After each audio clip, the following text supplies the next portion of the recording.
जय हिंद दोस्तों। Welcome to world defence upper channel. दोस्तों आज हम हाइपरसोनिक ग्लाइड मिसाइल के ऊपर ग्लाइड व्हीकल्स के ऊपर डिस्कस करेंगे। जनरली हाइपरसोनिक ग्लाइड मिसाइल होता है।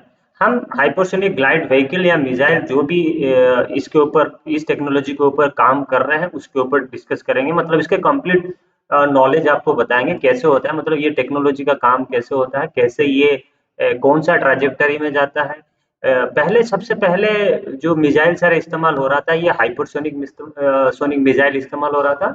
अब ये ग्लाइड वाला जो टेक्नोलॉजी आने के बाद जो है, जैसे हमारा अग्नि 5 अभी टेस्ट हुआ था, अग्नि 5 में ये वाला टेक्निक जो है, बस हमारा जो साइंटिस्ट है डीआरडीओ ने इसको बनाया है। इस टेक्नोलॉजी को बनाने के बाद हमारा देश जो है मिसाइल में जो है 7वां नंबर में रैंक में आ गया है। तो दोस्तों इसके बारे में जानना बहुत ज़रूरी है। सबसे पहले इस टेक्नोलॉजी को जानने से पहले कुछ एक सर्टेन डेफिनेशन में कुछ चीज़ें बारे में डिस्कस करेंगे। सबसे पहले हम डिस्कस करेंगे एटमॉस्फेरिक एंट्री। तो यहाँ पर जैसे हम हेडिंग देख पा रहे होंगे, यहाँ पर लिखा है एटमॉस्फेरिक एंट्री।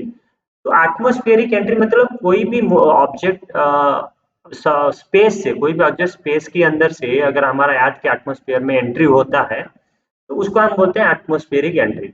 या हम कोई स्पेसक्राफ्ट को पहले लॉन्च करते हैं, वो एटमॉस्फेयर से स्पेस में जाता है, फिर हम उसको स्पेस से वापस अगर हम अर्थ में उसको लैंडिंग करना चाहते हैं तो उसको हम बोलते हैं एटमॉस्फेरिक री एंट्री। या कोई ऑब्जेक्ट, मतलब कोई नेचुरल ऑब्जेक्ट, जैसे आपका एस्टेरॉयड हो सकता है, जैसे हमारा सैटेलाइट के ऊपर कोई एस्टेरॉयड आ सकता है, एंट्री हो सकता है हमारा एटमॉस्फेयर में, तो उसको हम नेचुरल एंट्री बोलेंगे, यानी इसको अनकंट्रोल एंट्री बोलेंगे। तो ये जो एटमॉस्फेरिक एंट्री है ये जनरली दो टाइप का है, एक अनकंट्रोल है, एक कंट्रोल है। तो इसमें क्या फर्क है? अनकंट्रोल एंट्री मतलब जो एस्टेरॉयड होते हैं, जो स्पेस ऑब्जेक्ट होता है, जो हमारे अर्थ के एटमॉस्फेयर में अचानक स्पीड में आते हैं, यानी हमारे स्पेस से हमारा एटमॉस्फेयर में आ जाते हैं, तो उसको बोलते हैं हम अनकंट्रोल एंट्री। मतलब वो हम उससे कंट्रोल नहीं कर पाते। और जो कंट्रोल एंट्री मतलब जैसे कोई स्पेसक्राफ्ट हम लॉन्च कर देते हैं, फिर वापस हम एटमॉस्फेयर में जैसे आता है, तो उसको हम कंट्रोल करके उसका स्पीड को थोड़ा कंट्रोल करके हम एटमॉस्फेयर के अंदर फिर लैंड कराते हैं, तो उसको हम बोलते हैं कंट्रोल एंट्री। तो ये जो एटमॉस्फेरिक अंदर क्यों हम ये इसके बारे में टेक्नोलॉजी की हम बात कर रहे हैं, हमारा जो मिसाइल्स होते हैं, मिसाइल्स को पहले हम एटमॉस्फेयर से स्पेस को भेजते हैं, फिर स्पेस से दोबारा फिर हम एटमॉस्फेयर में टारगेट के ऊपर लाते हैं, तो उसको हम एटमॉस्फेरिक री एंट्री बोलते हैं। तो ये वाला टेक्निक थोड़ा जानना आपको जरूरी था, इसलिए इसके बारे में हम डिस्कस किए। नेक्स्ट हम देखेंगे कि प्रोजेक्टाइल मोशन क्या होता है। प्रोजेक्टाइल मोशन में हम जनरली जितने भी टारगेट के ऊपर जितने भी हमारा टाइप के मिसाइल, हमारा जनरली दो टाइप की मिसाइल हम इस्तेमाल करते हैं, बायोलास्टिक और क्रूज मिसाइल। तो यहाँ पर कुछ डायग्राम हम दिखा रहा हूँ आपको। यहाँ पे देखो, जैसे ये वाला आपका वाटर एक फाउंटेन है, जिसका पानी हमारे अर्थ की ऐसे कॉर्प शेप में जा रहा है और गिर रहा है वहां पे जाके। इस जो ऑब्जेक्ट की जो ये जो मोशन को, कोई भी चलो ऑब्जेक्ट को हम अगर कोई स्टोन को या पत्थर को हम फेंक रहे हैं, या कोई हम फायरिंग कर रहे हैं कोई, तो अम्युनिशन को फायर, जैसे हम बंदूक में कोई अम्युनिशन फायर कर रहा है, तो जो अम्युनिशन है वो क्या, जो बुलेट है वो क्या करता है, कॉर्क पाथ यानी प्रोजेक्टाइल मोशन में जाता है। तो प्रोजेक्टाइल मोशन में जाने से क्या है, जो उसका एयर की रेजिस्टेंस है वो थोड़ा कम हो जाता है। इससे फायदा क्या है प्रोजेक्टाइल मोशन में, जो हमारा एयर की रेजिस्टेंस है वो पूरा नेग्लेजिबल हो जाता है। तो हमको क्या है, मोशन ज्यादा देर, ये ज्यादा दूर तक जा सकता है। अगर मैं स्ट्रेट फेंकूंगा तो क्या होगा, एयर की अगेंस्ट में, तो उसका एयर की जो रेजिस्टेंस है उसके ऊपर ज्यादा अपोज करेगा, तो लंबा दूरी तक नहीं जा पाएगा। तो यहाँ पर हम अगर कोई किसी को प्रोजेक्टाइल में भेजना है तो हमको क्या करना पड़ेगा। तो यहाँ पे देखो, अगर यहाँ पे एक फिगर में आपको समझाना चाह रहा हूँ, यहाँ पे देखो, अगर मैं एक ऑब्जेक्ट को यहाँ से जा रहा है तो इतना दूरी डिस्टेंस ये कवर कर रहा है, और अगर मेरे को यहाँ पे शॉर्ट डिस्टेंस कवर करना हो तो मैं कितना एंगल में इस ऑब्जेक्ट को फेंकूंगा और कितना फोर्स में फेंकूंगा जो यहाँ पे टारगेट में डिस्ट्रॉय कर सकता है। तो जो ये प्रोजेक्टाइल है, ये हमारा जो प्रोजेक्टाइल, जो भी प्रोजेक्टाइल मोशन कराना ऑब्जेक्ट को, चाहे बुलेट्स को, चाहे मिसाइल्स को, चाहे रॉकेट्स को, तो उसका हमारा जो बैरल है उसी हिसाब से उसको प्रोजेक्टाइल एंगल देना पड़ता है, तो उसी हिसाब से जो है टारगेट को जाके वो हिट करता है।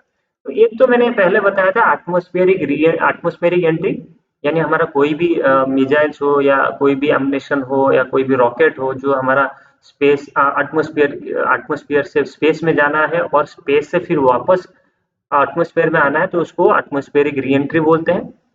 और जो भी हमारा मिसाइल फायर होता है वो एक प्रोजेक्टाइल मोशन से ही जाते हैं, हम फायर करते हैं। नेक्स्ट हम नेक्स्ट जो है हम देखेंगे कि हाइपरसोनिक वेपन क्या होता है। तो जनरली हम अभी, क्योंकि हमारा बात जो है हाइपरसोनिक ग्लाइड व्हीकल्स के ऊपर है, तो जनरली हाइपरसोनिक ड्रोन क्या होता है। हाइपरसोनिक मतलब जो भी ऑब्जेक्ट साउंड की स्पीड से 5 टाइम्स के ऊपर, 5 एंड 20 टाइम्स के बीच में जाता है, तो उसको हम हाइपरसोनिक मिसाइल बोलते हैं।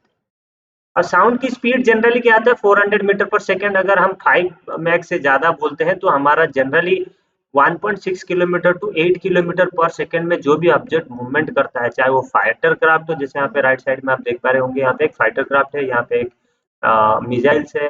तो हमारा फाइटर क्राफ्ट हो, रॉकेट हो, कोई भी ऑब्जेक्ट जो एटमॉस्फेयर में ट्रैवल करता है, तो अगर वो साउंड की स्पीड से ज्यादा चलता है तो हम उसको मैक में काउंट करते हैं। तो जो हाइपरसोनिक, इसके जो डिस्टिंग्विश क्या होता है, सबसोनिक, सुपरसोनिक, फिर हाइपरसोनिक। तो हाइपरसोनिक जो है 5 मैक से 25 मैक की स्पीड के अंदर को, यानी 1.6 किलोमीटर टू 8 किलोमीटर स्पीड्स को हम हाइपरसोनिक स्पीड बोलते हैं। यानी जो भी मिसाइल हमारा इस स्पीड में ट्रैवल करेगा उसको हाइपरसोनिक मिसाइल बोलेंगे। और हम हाइपरसोनिक बायलास्टिक किसको बोलेंगे, जो एक प्रोजेक्टाइल मोशन से, यानी अर्थ के एटमॉस्फेयर से स्पेस में जाता है, फिर स्पेस से दोबारा एटमॉस्फेयर में आता है, तो हम उसको एक बायलास्टिक मिसाइल बोलते हैं। तो बायलास्टिक मिसाइल जनरली क्या है, मैं यहाँ पर बताना चाहता हूँ। बायलास्टिक मिसाइल क्या होता है, जो मिसाइल एक प्रोजेक्टाइल मोशन में डिलीवर करता है, वारहेड अरे टारगेट के ऊपर जो स्ट्राइक करता है एक प्रोजेक्टाइल मोशन में। तो मोशन कैसे होता है, यहाँ पे आप फिगर देख पा रहे होंगे, यहाँ से हमारा एक रॉकेट, यहाँ पे हमारा मिसाइल जो लॉन्च हो रहा है, यहाँ सीधा फिर वो एटमॉस्फेयर से वो स्पेस में जाता है। हमारा एटमॉस्फेयर जनरली कितना किलोमीटर तक होता है, तो हमारे जो लेयर होता है, stratosphere, troposphere, thermosphere, generally ionosphere, ये सारे लेयर जो है जनरली 100 किलोमीटर तक इनका डेंस रहता है। उसके बाद इतना एयर की डेंस नहीं रहता है। तो बट हमारा जो लेयर होते हैं वो 700 किलोमीटर तक लगभग रहता है। उसके बाद हम स्पेस को काउंट करते हैं। जनरली जो मिसाइल्स होते हैं वो और भी आगे तक हम भेज सकते हैं। तो जैसे कि आपको पता है, हमारा जो इंटर कॉन्टिनेंटल बायलास्टिक मिसाइल है, उनके जो रेंज है वो जनरली, हमारा अभी जो अग्नि 5 है वो करीबन 6000 से 7000 किलोमीटर तक जो हमने अप्रोच जो टेस्ट कराया गया था। तो ये 7000 किलोमीटर को ट्रैवल कराना है, तो ये स्पेस में ही हमारे उसको 1000, 2000, 3000 किलोमीटर जो स्पेस में ट्रैवल करना पड़ता है। देन वापस वो फिर अर्थ में, फिर दोबारा वो उसके जो मल्टीपल वारहेड होते हैं सिस्टम, फिर दोबारा वो स्ट्राइक करता है अर्थ में। तो जैसे कि अर्थ यहाँ पर कर्व है, आपको पता है, अगर यहाँ पे एक टारगेट यहाँ पर रखा हुआ है, यहाँ पे एक लॉन्चर रखा है, तो ये अगर ये नीचे वाला रूट पाथ करेगा तो उसको बहुत मुश्किल होगा टारगेट में। यहाँ पे जाता है जो इस पाथ को कवर करता है, इसको हम क्रूज मिसाइल बोलते हैं, और ये वाला पाथ को जो कवर करता है ये बायलास्टिक मिसाइल बोलते हैं। इसका रेंज ज्यादा होता है। अगर सबसे ज्यादा रेंज वाला हम मिसाइल इस्तेमाल करना है तो हम बायलास्टिक करते हैं, स्मॉल रेंज के लिए हम क्रूज मिसाइल इस्तेमाल करते हैं। नेक्स्ट हम देखेंगे कि अगर हमारे पास एक ये फिगर आपको समझा, पहले समझा दिया था मैंने इसको। जैसे देख पा रहे होंगे यहाँ पे एक क्रूज मिसाइल की बात, यहाँ पे एक लॉन्चर है, ये पहले वर्टिकल लॉन्च करने के बाद फिर वापस वो जो है एटमॉस्फेयर में आके या अर्थ के सरफेस के साथ जो है ट्राजेक्टाइल मोशन में, एक ट्राजेक्टाइल, ये एक मोशन जो है इसको हम कंट्रोल भी कर सकते हैं, इसको गाइड भी कर सकते हैं। और ये अर्थ के साथ साथ पैरेलल होके जाता है। जनरली 10 किलोमीटर की जो एटमॉस्फेयर में हम लोग इसको जो है ट्रैवल कराते हैं। तो ये क्या 10 से 15 किलोमीटर जाता है, तो ये टारगेट को इतना डिटेक्ट नहीं कर पाता है, तो अर्थ सरफेस से ये चिपक के हो जाता है। तो इसको हम क्रूज मिसाइल बोलते हैं। और बायलास्टिक क्या है यार, यहाँ से हम लॉन्च करेंगे, सीधा उस स्पेस से भेजेंगे, और स्पेस से फिर ये यहाँ से ऊपर आएगा। तो ये जो वापस आता है, जनरली आपको पता होना चाहिए, अगर स्पेस से वापस आता है तो एक फ्री फॉल मूवमेंट होता है, तो ये इतना स्पीड हो जाता है, तो इसको हम कंट्रोल नहीं कर पाते। जनरली कभी कभार क्या है, आग लगने के भी चांस होता है कि इतना स्पीड आता है, इतना हीटअप जनरेट होता है। तो इसको जब इसका प्रॉब्लम आगे हम डिस्कस करेंगे थोड़ा सा। तो ये आपको पता होना चाहिए कि ये क्रूज मिसाइल है पाथ है, और ये बायलास्टिक मिसाइल की ट्रेजेक्टरी पाथ है। नेक्स्ट हम देखेंगे कि अगर ये क्रूज मिसाइल की बात करेंगे हम, इसके अभी थोड़ा सा ये यहाँ पर देख सकते हैं फिगर में, हमको अच्छे से समझाएंगे कि हाइपरसोनिक ग्लाइड व्हीकल क्या होता है। जो हमारा कॉन्सेप्ट है, हम हाइपरसोनिक को बता दिया कि मैंने आपको कि ये साउंड की 5 मैक स्पीड से ऊपर जाता है। और जो ग्लाइड व्हीकल होता है, तो ये क्या होता है, बायलास्टिक और क्रूज की कॉम्बिनेशन में होता है। जैसे यहाँ पर आप देख सकते हो कि अर्थ की ये वाला एटमॉस्फेयर लेयर है। तो एक मिसाइल जो यहाँ पर लॉन्च होने के बाद फिर ये स्पेस से जाके फिर ये एटमॉस्फेयर के अंदर आता है। तो यहाँ पर उसको कंट्रोल किया जाता है, मनोवर किया जाता है। मनोवर मतलब इसको हम कंट्रोल कर सकते हैं, इसका पाथ को मतलब इसके एरोडायनामिक स्पीड को कंट्रोल कर सकते हैं, इसके ट्राजेक्टरी पाथ को कंट्रोल कर सकते हैं। इसके साथ हम कम्युनिकेशन कर सकते हैं, यहाँ से इस टारगेट से यहाँ पे हम लोग एंटीना लगा के इस मिसाइल सिस्टम के अंदर हम कम्युनिकेशन कर सकते हैं।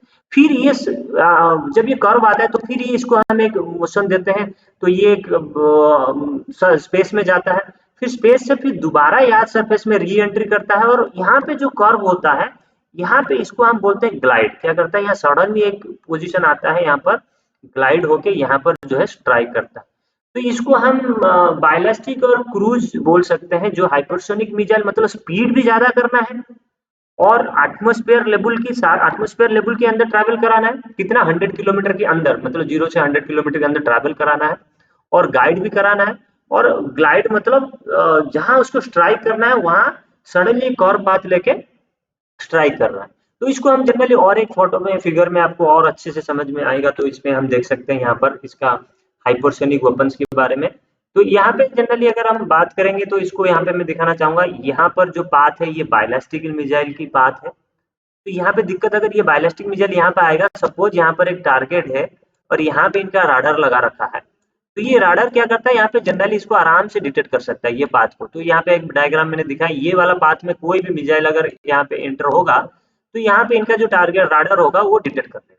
तो अगर हम इसको हाइपरसोनिक स्पीड में भी भेजना है और अर्थ की सरफेस के साथ साथ, मतलब यहाँ से हम पहले एक बार लॉन्च करेंगे, स्पेस में भेजेंगे, फिर स्पेस से फिर अर्थ के सरफेस में लाएंगे, फिर दोबारा स्पेस में लेंगे, फिर इसको सडनली राडार के नीचे से इसको जो है टारगेट के ऊपर फायर कराएंगे। तो यहाँ पे क्या है, इसका फायदा क्या है, यहाँ पर हम देख सकते हैं कि ये जो है इंटरसेप्ट नहीं होता, ये hard to detect, track and intercept. तो ये हाइपरसोनिक जो ग्लाइड व्हीकल्स की जो एडवांटेजेस है, ये क्या है, जल्दी इंटरसेप्ट नहीं होता। और इसके अंदर हम लोग जेट इंजन इस्तेमाल करते हैं, स्क्रैम जेट इस्तेमाल करते हैं, क्योंकि ये हम लोग स्पेस में ज्यादा ट्रैवल नहीं कराते। स्पेस में ट्रैवल कराएंगे तो रॉकेट इंजन का इस्तेमाल करना पड़ेगा। अगर हमारा एटमॉस्फेयर के अंदर हम ट्रैवल करा रहे हैं तो एयर की बहुत जरूरी होता है। जेट इंजन के लिए क्या होता है, ऑक्सीजन की बहुत जरूरी होता है, बिना ऑक्सीजन के वो काम नहीं कर पाता। तो अगर स्पेस में लेंगे तो वो काम नहीं करेगा जेट इंजन, रॉकेट इंजन की काम करेगा। स्पेस में अगर हम गिराते तो दिक्कत क्या है, तो राडार की एक तो प्रॉब्लम क्या है, राडार की डिटेक्शन में आ जाता है, दूसरा उसका स्पीड इतना हाई हो जाता है तो उसको कंट्रोल या मनोवर करना मुश्किल हो जाता है। बट ये जो ग्लाइड व्हीकल को हम कंट्रोल कर सकते हैं और राडार से छुपा के उसको फायर करा सकते हैं। यानी आपको अगर ग्लाइड व्हीकल की पूछा जाए तो आप ये क्रूज क्रूज मिसाइल की ट्रैजेक्टरी को फॉलो करता है। ये पहले स्पेस में जाता है, फिर एटमॉस्फेयर में आता है, फिर स्पेस में जाता है, फिर अर्थ एटमॉस्फेयर में आके इसको ग्लाइड होकर टारगेट के ऊपर स्ट्राइक करता है। तो इसको हम बोलते हैं हाइपरसोनिक ग्लाइड व्हीकल। नेक्स्ट है इसका जो, अगर हम यहाँ पर एक फोटो में आपको इजी से और समझ में आ रहा है। जैसे यहाँ मिसाइल गया है, तो मिसाइल यहाँ से फिर स्पेस में गया, स्पेस से फिर अर्थ में आया, और यहाँ पे क्या, उसको हम इसका पाथ को हम कंट्रोल कर सकते हैं। फिर हम टारगेट के ऊपर यहाँ पे सडनली ग्लाइड करा के फायर करा सकते हैं। पहले हमारा जो जाता था जो मिसाइल है वो कैसे जाते थे, यहाँ बायलिस्टिक मिसाइल होके बायलिस्टिक पाथ कवर करता था। तो यहाँ पे उसका मनोवर करना, यानी यहाँ पे इसको कंट्रोल करना लास्ट में बहुत दिक्कत होता था, और यहाँ पे टारगेट जो आसानी से वो राडर जो डिटेक्ट करके उसको जो है यहाँ पे डिस्ट्रॉय कर पाता था। तो ये वाला हमारा जो टेक्निक है, इसको कम ही कंट्री इस्तेमाल कर रहे हैं। अभी रशिया, चाइना और अमेरिका अभी डेवलप कर रहा है। इंडिया ने ऑलरेडी इसको बना दिया टेक्नोलॉजी, इसीलिए इंडिया की जो है रैंक जो बढ़ गया है। तो ये टेक्नोलॉजी जानना बहुत जरूरी है, क्योंकि ये अभी ज्यादातर मिसाइल्स में ये टेक्नोलॉजी इस्तेमाल हो रहा है। बस इस टेक्नोलॉजी का डिसएडवांटेजेस अगर आप जानना चाहते हो, ये स्पीड में, अगर ज्यादा स्पीड में हम भेजेंगे तो क्या दिक्कत आएगा, तो इसका हम अगले वीडियो में डालेंगे। अगर आप इस वीडियो को अगर आप कमेंट में दोगे तो हम इसके अगला जो पार्ट है, इसका डिसएडवांटेज मतलब इससे फिर और क्या टेक्नोलॉजी हम डेवलप कर सकते हैं उसके बारे में बताएंगे। दोस्तों अगर वीडियो अच्छा लगा तो सब्सक्राइब करना, लाइक करना और दोस्तों के साथ शेयर करना। सो थैंक यू दोस्त, जय हिंद।